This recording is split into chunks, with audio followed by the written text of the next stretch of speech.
Hey guys, welcome back. You know what time it is. It's time to start our new Read Aloud book. Yes! Are you guys ready to find out what it is? Some of you probably already guessed it based on my clues. Ready? Drumroll, please.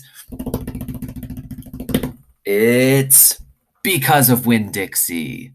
This is one of my favorite books of all time. It's about a girl named Opal and her dad, who's a preacher.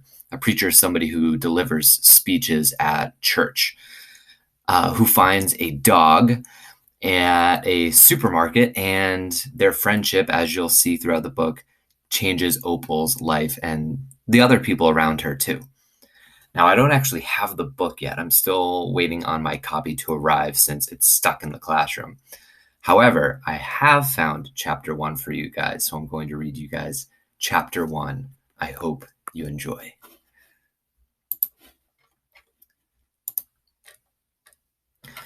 Chapter 1. My name is India Opal Bologna, and last summer my daddy, the preacher, sent me to the store for a box of macaroni and cheese, some white rice, and 2 tomatoes, and I came back with a dog. This is what happened. I walked into the produce section of the Winn-Dixie grocery store to pick out my 2 tomatoes, and I almost bumped right into the store manager. He was standing there all red-faced, screaming and waving his arms around. "Who let a dog in here?" he kept on shouting. "Who let a dirty dog in here?" At first, I didn't see a dog. There were just a lot of vegetables rolling around on the floor, tomatoes and onions and green peppers, and there was what seemed like a whole army of Winn-Dixie employees running around, waving their arms just the same way the store manager was.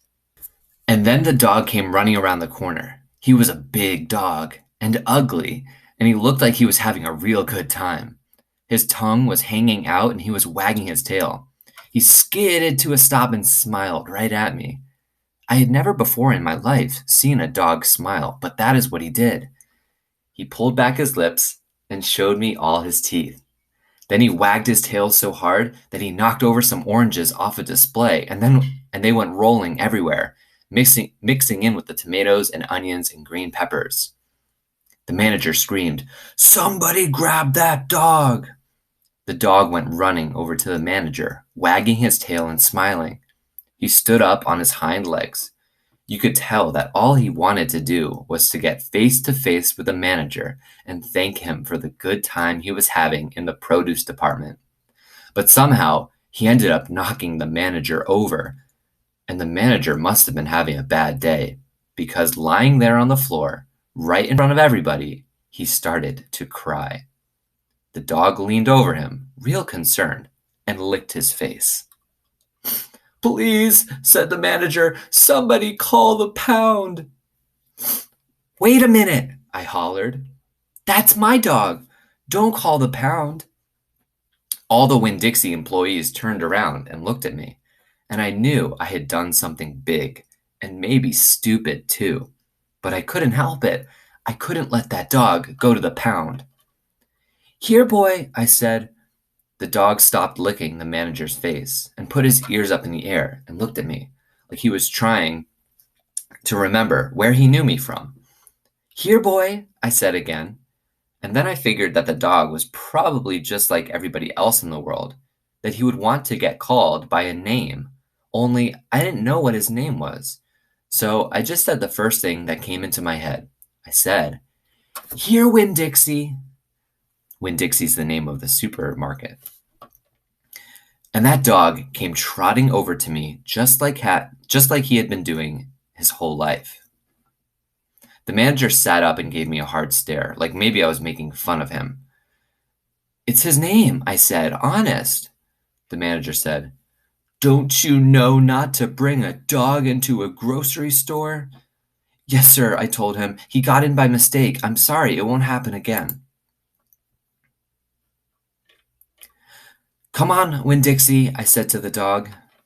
I started walking, and he followed along behind me as I went out of the produce department and down the cereal aisle and past all the cashiers and out the door. Once we were safe outside, I checked him over real careful, and he didn't look that good. He was big but skinny, and you could see his ribs. And there were bald patches all over him, places where he didn't have any fur at all. Mostly, he looked like a big piece of old brown carpet that had been left out in the rain. "You're a mess," I told him. "I bet you don't belong to anybody." He smiled at me. He did that thing again where he pulled back his lips and showed me his teeth. He smiled so big that it made him sneeze. Achoo.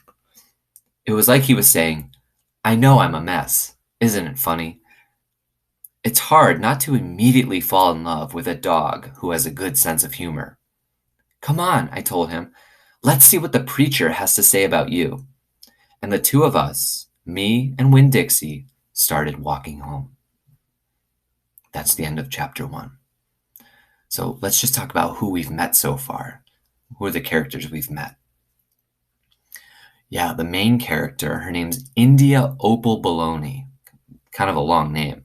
You'll find out that people call her Opal for short. And we've also met another character, the dog, who now has a name, Winn-Dixie. And of course, we met the store manager too, who wasn't very happy about a dog being in the store. But India Opal also mentions preacher, the preacher.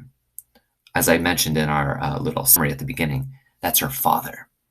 What do you think her father is going to have to say about her bringing home this dog that kind of looks like a mess, right? She says that he's skinny. You can see his ribs. He's so skinny. There's bald patches. Kind of looks like a stray. Do you think her dad, the preacher, is going to be happy about that? We'll have to find out in chapter 2. All right, guys. See you next time.